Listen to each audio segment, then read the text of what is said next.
빌립보서는 사도 바울이 빌립보에 있는 교인들에게 보낸 편지인데요.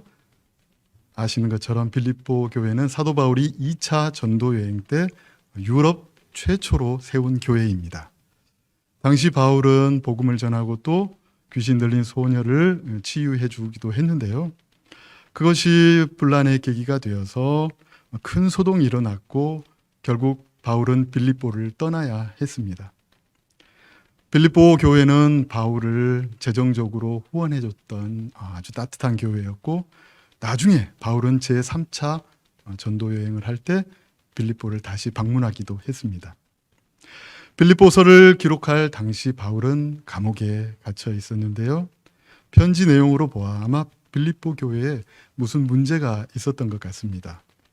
신자들끼리의 갈등이 좀 있었던 것 같고요. 거짓 교사들 문제, 그리고 안팎에 있는 대적자 문제 등이 있었고, 바울이 빌립보서를 기록한 여러 가지 목적이 있었겠지만 바로 이러한 문제들을 해결하기 위한 권면의 말을 전하려는 목적이 포함되었을 것입니다. 자, 이제 빌립보 교회가 겪고 있던 문제에 대해 사도 바울이 어떤 가르침을 주었는지 본문을 통해 살펴보고, 그 가르침을 오늘 우리 삶에 어떻게 적용할 수 있을지 생각해 보도록 하겠습니다. 먼저 1장 27절 상반절을 함께 읽겠습니다. 시작. 오직 너희는 그리스도의 복음에 합당하게 생활하라. 성경 갖고 계신 분 보시면 이 생활하라는 곳에 난외주가 있는데요. 아래 보면 시민 노릇이라고 적혀 있을 것입니다. 즉 이 생활하라는 말은 시민 노릇하며 살라, 시민 역할을 하며 살아라, 시민답게 살아라, 이런 뜻입니다. 그렇다면 시민답게 살아라는 게 무슨 말일까요? 어떤 시민답게 살라는 것일까요? 빌립보 시민답게 살아라는 말일까요? 아니면 로마의 속주였던 빌립보 사람들이 가지고 있었던 그 로마 시민권, 즉 로마 시민답게 살아라는 말일까요? 이는 빌립보서 3장 20절을 보면 알 수가 있는데요. 3장 20절 상반절을 함께 읽겠습니다. 그러나 우리의 시민권은 하늘에 있는 자. 네, 사도 바울이 말하는 시민은 바로 하늘 시민, 즉 천국 시민권을 뜻합니다. 그는 빌립보 교인들이 비록 이 땅에 살고 있지만 천국 시민답게 살라고 권면하고 있는 것이지요. 그리스도의 복음에 합당하게 천국 시민답게 이 땅에서 살아가라는 말씀입니다. 이 말씀의 배경에는 빌립보가 로마의 식민지라는 점이 놓여 있습니다. 자, 빌립보에 사는 사람들이 로마와 멀리 떨어져 있지만 로마 시민권을 갖고 로마 시민처럼 빌립보에서 살고 있습니다. 비슷하게 그리스도인들은 비록 이 땅에서 살고 있지만 하늘의 시민권을 갖고 이 땅에서 하늘 시민처럼 살아가야 한다는 말이죠. 이처럼 천국 시민으로서의 삶은 그리스도의 복음에 합당하게 살아가는 것인데요. 복음이란 여러분들 우리 모두가 잘 알듯이 하나님께서 예수 그리스도를 통해 베푸신 구원에 관한 기쁜 소식입니다. 죄로 인해 멀어진 하나님과 사람 사이, 그리고 유대인과 이방인 사이, 그리고 사람들 사이가 예수 그리스도를 통해 화목하게 되었고, 또 죄와 죽음과 사탄의 세력이 예수 그리스도의 십자가로 말미암아 정복되었다는 그 소식이 바로 복음이죠. 복음의 중심에는 예수 그리스도가 있기 때문에 그리스도의 복음이라고 말하는 것입니다. 바울은 그리스도의 복음에 합당하게 천국 시민답게 살라고 빌립보 교인들에게 말합니다.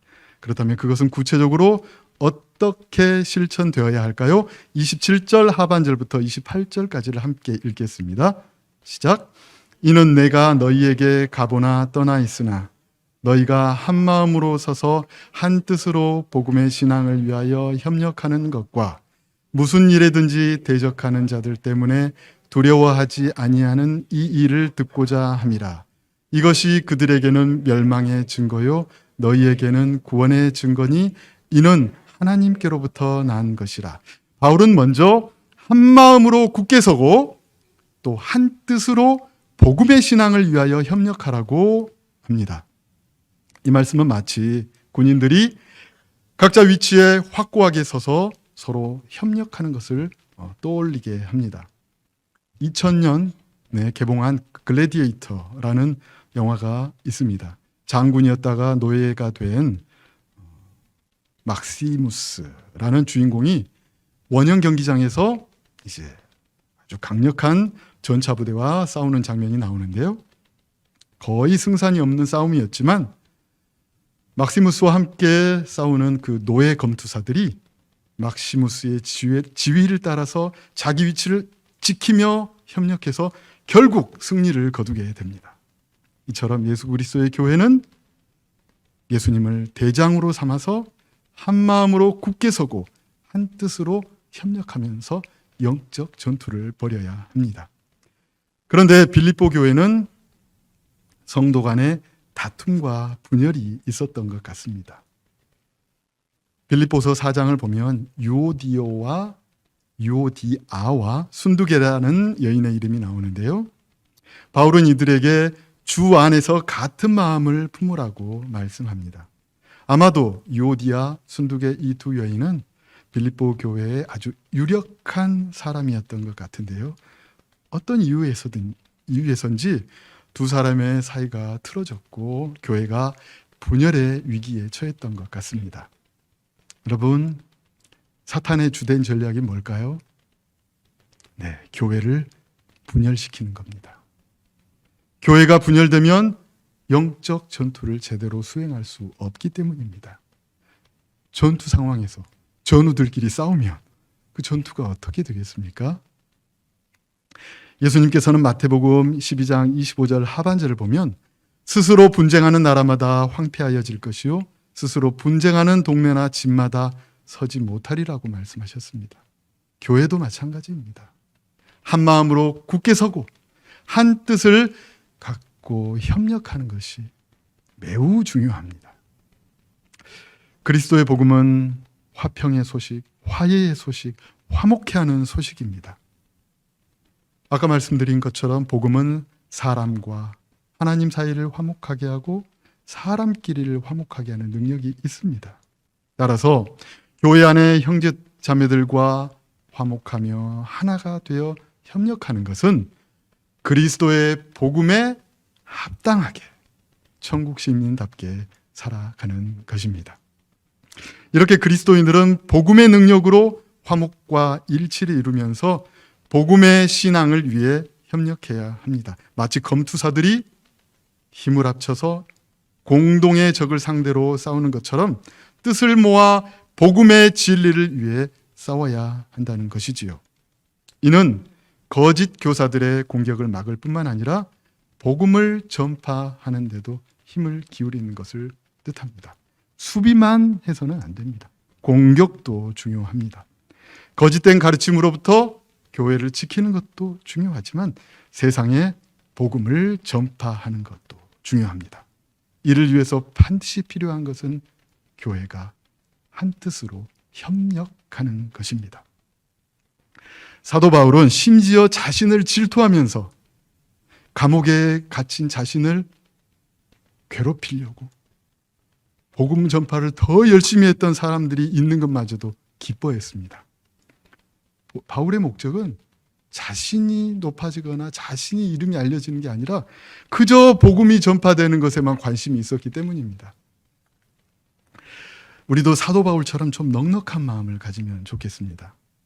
자기 자신만 챙기려고 하고 자신을 지나치게 소중하게 생각하는 것은 건강하지 못하다는 증거입니다.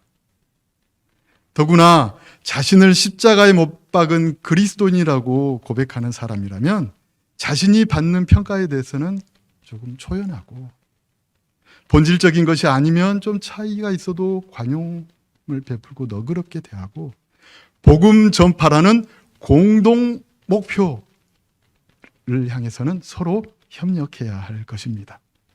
한 마음 한 뜻이 되어 복음을 위해 협력하면서 그리스도의 복음에 합당하게 천국 시민답게 살아가는 우리 교회가 되기를 원합니다. 그리고 무슨 일이든지 대적하는 자들 때문에 두려워하지 말라고 합니다. 초기 그리스도인들은 눈에 보이는 신, 우상이죠. 또 특히 그리스인들이 섬겼던 로마인들이 섬겼던 그런 사람을 닮은 신들, 그런 신들을 섬기지 않았다는 이유로 무신론자라는 의심을 받았습니다. 그리스도인들은 모든 우상 숭배 또 황제 숭배를 정죄하고 거부했기 때문에 기독교가 로마 제국에서 불법 종교로 선포되기 훨씬 이전부터 사회에서 차별을 받고 일상 속에서도 고난을 당했습니다. 자, 이렇게 교회 밖에 있는 대적들 뿐만 아니라 교회 안에도 대적이 있었는데요. 당시 이방 세계는 정말 부도덕한 사회였지요. 그런데 그런 이방 사회에서 살던 사람들이 교회에 들어왔을 때 그중 일부는 그리스도인의 자유를 방종의 구실로 삼았을 가능성이 다분합니다. 그리스도 안에서 구원을 얻었고 자유를 얻었으니 뭐 이 정도야, 이런 죄야, 나 구원하고 상관없겠지 하는 이런 사람들이 있었던 것이지요. 그들은 자신들이 살던 이방의 세속 문화를 그대로 교회 안으로 가지고 들어온 겁니다. 이것이 바로 실제적인 위협을 줬던 안에 있었던 대적이었던 것입니다. 그런데 사도는 이런 암탁해 대적들을 두려워하지 말라고 합니다. 오늘 오전 예배 때 담임 목사님께서 말씀하신 것처럼 죄는 피해야 하지만 시험은 감당하고 이겨내야 합니다. 마찬가지로 죄를 짓는 것은 두려워해야 하지만 대적들을 두려워해서는 안 됩니다. 예수 그리스도께서 십자가로 승리하셨기 때문입니다. 복음에 대한 믿음이 하나님의 선물, 하나님이 주신 선물이듯 신자들이 갖는 이런 담력과 용기도 하나님께서 주신 선물입니다. 따라서 신자들이 두려워하지 않는다는 것은 구원의 증거가 되고 대적들에게는 멸망의 증거가 됩니다. 승리하신 그리스도를 믿고 용기 있게 안팎의 대적들과 맞서며 그리스도의 복음에 합당하게 천국 시민답게 살아가는 우리 교회가 되기를 원합니다. 자, 바울은 믿음뿐만 아니라 고난도 특권이라고 말하는데요. 이제 29절과 30절을 함께 읽겠습니다. 그리스도를 위하여 너희에게 은혜를 주신 것은 다만 그를 믿을 뿐 아니라 또한 그를 위하여 고난도 받게 하려 하심이라. 너희에게도 그와 같은 싸움이 있으니 너희가 내 안에서 본 바요 이제도 내 안에서 듣는 바니라. 믿음뿐만 아니라 고난도 하나님께서 주신 특권이라는 것입니다. 물론 고난 그 자체는 특권이 아닐 뿐더러 고난을 구해서도 안 됩니다. 그러나 그리스도와 그의 복음을 위하여 받는 고난은 복이며 하나님의 은혜의 선물입니다. 자, 그러한 고난이 주는 유익이 뭔지 잠깐 살펴보겠습니다. 첫째, 고난은 신자의 영혼을 그리스도께 더욱 가깝게 이끌어줍니다. 그리스도를 위하여 받는 고난을 통해 신자들은 대속의 고난을 당하신 우리 주님을 더욱 잘 알게 되고 주님과 깊은 교제를 경험하게 되기 때문입니다. 히브리서 13장 13절을 보면 그런즉 우리도 그의 치욕을 짊어지고 영문 밖으로 그에게 나아가자라고 말씀하고 있습니다. 고난의 자리, 영문 밖, 치욕의 자리에서 주님은 우리를 만나 주십니다. 두 번째, 고난을 통해서 구원의 확신을 갖게 되기 때문입니다. 베드로전서 4장 14절 말씀처럼 그리스도를 위해 고난을 당하는 자 위에 영광의 영이신 하나님의 영이 머무시기 때문입니다. 그리고 셋째로 고난은 종종 불신자를 그리스도께로 인도하고 믿음의 형제들을 격려하는 역할을 합니다. 빌립보서 1장 12절부터 14절을 보면 바울이 당한 고난이 복음 전파의 유익이 되었고 신자들이 복음을 담대하게 전하도록 격려하는 역할을 하였음을 알 수 있습니다. 또 로마서 8장 18절 말씀처럼 그리스도를 위해 이 땅에서 받는 고난은 장차 내세에서 받을, 정말 이 땅에서 받은 고난에 비할 바 없이 큰 상급을 약속받습니다. 여러분, 믿음 때문에 고난을 받았다는 것은 무언가를 잘못했다는 뜻이 아니라 오히려 신실했다는 것을 증명합니다. 사도들은 예수님 이름을 위하여 모욕을 받고 고난받는 것을 기쁘게 여겼습니다. 우리 모두 고난 때문에 원망하거나 또 무너지지 말고 고난의 목적과 의미를 잘 깨달을 수 있기를 원합니다. 자, 바울은 빌립보 교인들이 자신과 같은 싸움을 하고 있다고 말합니다. 왜 같은 싸움일까요? 네, 대적들의 배후에 있는 세력, 즉 사탄이 동일하기 때문이고 또 예수 그리스도와 그의 복음을 위해 싸운다는 점에서 같기 때문입니다. 빌립보 교인들은 이전에 바울이 했던 싸움을 잘 알고 있습니다. 바울이 빌립보에서 귀신 들린 소녀를 고쳐둔 뒤에 사람들에게 끌려가 옷이 찢기고 매를 맞고 감옥에 갇힌 적이 있었으며 지금 편지를 쓰고 있는 순간에도 감옥에 갇혀 있다는 것을 그들은 알고 있습니다. 바울과 같은 싸움을 싸우고 있는 빌립보 교인들이 겪고 있는 고난이 하나님께서 주신 것이라면 그들이 승리할 것도 분명합니다. 마찬가지로 지금 우리가 복음을 위해 동일한 싸움을 싸우다가 고난을 당한다면 우리도 반드시 승리하게 될 줄 믿습니다. 이제 말씀을 정리하겠습니다. 우리 그리스도인들은 천국 시민권을 가진 사람들입니다. 빌립보에 살고 있더라도 로마 시민권을 갖고서 로마 시민답게 살아가려고 했던 사람들처럼 우리는 이 땅에 살고 있지만 천국 시민답게 살아야 합니다. 그리스도의 복음에 합당하게 살아야 합니다. 지금 우리도 빌립보 교인들이 가졌던 문제와 비슷한 문제를 갖고 있을 수 있지요. 서로 하나가 되지 못하는 분열의 문제, 거짓 가르침의 문제, 교회를 위협하는 안팎의 대적자들의 문제 등이 있을 수 있습니다.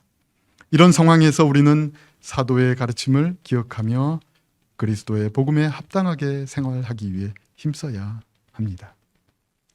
대한민국 국적을 갖고 있는 사람이라면 어디서든 대한민국 국민의 의무와 권리를 행하면서 책임 있게 살려고 할 것입니다.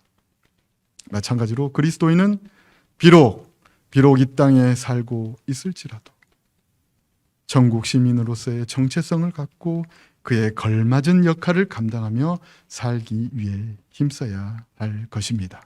서로 하나가 되기 위해 힘쓰고 협력하면서 복음의 진리를 위해 용기 있게 싸우고 복음을 위한 고난도 기쁘게 의연하게 감당하면서 복음에 합당하게 천국 시민답게 살아가는 저와 여러분이 되기를 원합니다. 하나님 아버지, 오늘 말씀을 통해 이 땅에서 천국 시민권을 가진 저희가 어떻게 살아야 할지 가르침을 받았습니다. 그리스도의 복음에 합당하게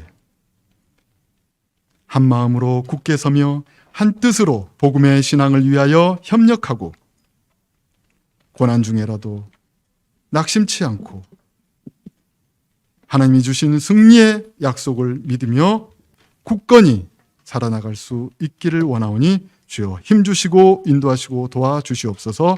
예수님의 이름으로 기도합니다. 아멘.